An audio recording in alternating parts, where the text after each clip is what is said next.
Vincent Petit was walking his horse along a beach at Saint-Michel-en-Grève in northern France, when the pair suddenly sank into and found themselves stuck fast. It was impossible to get out of there, and within 10 seconds, my horse had passed out, Petit recalls. He says he just had time to call for help before fainting himself. Luckily, that day 8 years ago, a man was working to clear the beach of green algae just a few meters away. He rescued Petit. The horse died from poisonous hydrogen sulfide gas released by the rotting algae.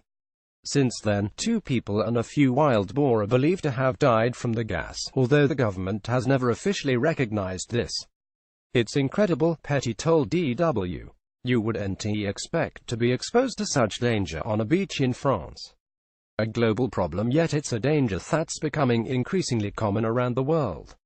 Algae of various kinds thrive on nitrates used in fertilizers that run off agricultural land and end up in rivers, lakes and coastal waters. A NASA image shows a floating green mat of algae off the coast of New York. The worst outbreaks have been seen in parts of the world where agriculture is particularly intensive, including North America, Europe and parts of Asia. Florida's Lake Okeechobee has become seriously infected with algae, as have coastal waters off the state of Georgia. Parts of the Gulf of Mexico have been labeled dead zones because of huge expanses of the blooms which suck up all oxygen. Last year, algae was blamed for the deaths of 23 million salmon in Chile, and this week tourists were warned to keep out of the water at beaches on the Canary Islands because of dangerous sea sawdust algae. In Brittany, famous for its picturesque rocky coves, green algae is present at 8 beaches. All are in small bays where the water doesn't flow away easily. Green algae are not toxic per se, but when they occur in large amounts and cannot be cleaned away fast enough, they start to rot. Bacteria decompose them and release hydrogen sulfide in the process, a toxic gas smelling of rotten eggs. Agriculture versus the environment. Farming is one of Brittany's biggest industries, and the region's struggle to tackle the algae is indicative of the competing interests of the agricultural sector and surrounding environment. Cattle farmer Laurent Guernion says nitrate-based fertilizer is essential to keep his farm competitive. Laurent Guernion keeps about 100 cows near the coastal town of Saint-Brieuc, and grows corn to feed them.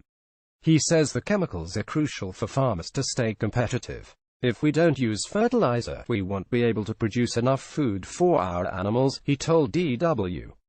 We would have to buy fodder, and that would bring down our revenue even further. We are already struggling. The milk price has gone down from €300 to €250 per ton over the past 2 years. Guernion says he calculates exactly how much fertilizer his crops need, so none ends up in natural waters. But the corn stops growing in August and no longer soaks up the nitrates in the soil, which are then washed into the rivers and the sea. Cutting down on fertilizers. Still, Guernion is trying to reduce the amount of fertilizer he uses and the proportion of corn he feeds his cows.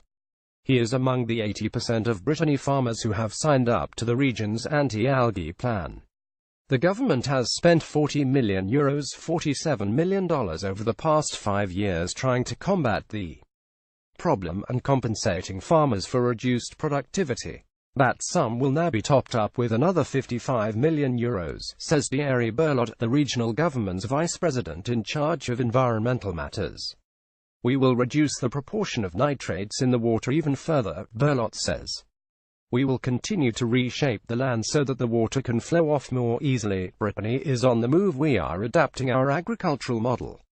This beach near Hillion in Brittany has been closed to tourists because it's coated with green algae. The first anti-algae plan has had some success. Brittany's water quality has improved, with its average nitrate content falling from 50 to 30 milligrams per liter. But scientists say to eradicate the algae, that figure needs to drop below 10 milligrams. This spring saw more algal blooms than for the past 15 years, after relatively high temperatures followed a mild winter with few storms to clear the water of nitrates. And scientists fear weather like this could become increasingly common as a result of global warming. Rethinking farming. Yves-Marie, the vice president of the Stop the Green Tides Association, was born in Brittany and wants his children and her children to grow up on clean beaches. He believes this will only be possible with a radical switch to less intensive farming.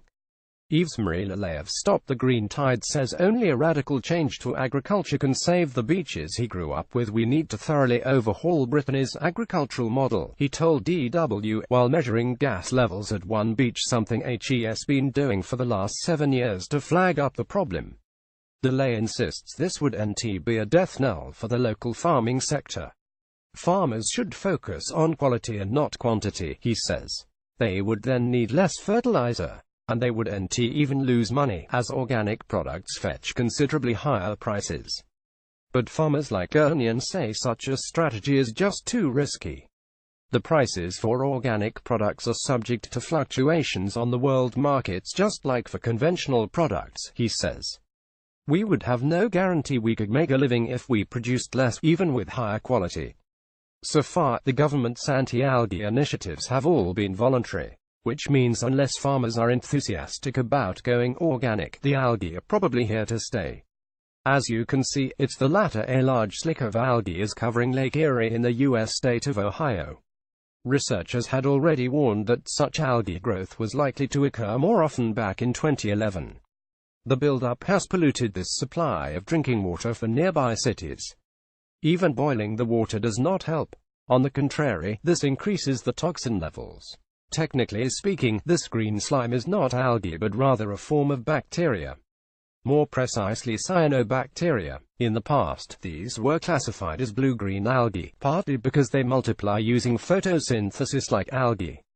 There are thousands of kinds of cyanobacteria, but only about 40 of them actually produce toxins.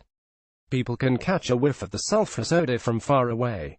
Fortunately, it is repugnant enough to repel most swimmers. This specific genus of cyanobacteria, called microcystis, can cause skin irritations, inflammation and allergic reactions if it comes into contact with the skin, eyes or mouth. It's more dangerous if swallowed or imbibed. Then it can trigger diarrhea or respiratory diseases. Agricultural fertilizer helps fuel the growth in summer, scientists say. Storms and rains wash these chemicals with high nitrogen and phosphate concentrations of the fields and into the rivers and lakes. When the water temperature rises above 16 degrees Celsius, about 60 Fahrenheit, and the water does not circulate, the bacteria feel right at home and multiply rapidly. In Ohio, the National Guard is helping supply the people with drinking water. Bottled water supplies have almost sold out everywhere within 80 kilometers, about 25 miles around Toledo. According to the latest measurements, the microcystin levels in Lake Erie are going down, but further tests are necessary so as to eliminate any risks, Mayor Michael Collins said. There is currently no proven method to fight the green-blue bacteria other than waiting for the elements to help. What's somewhat reassuring is that after sunset, or when clouds cover the sun and when the temperatures drop, the concentration will start receding. Author Hannah Fuchs, FS.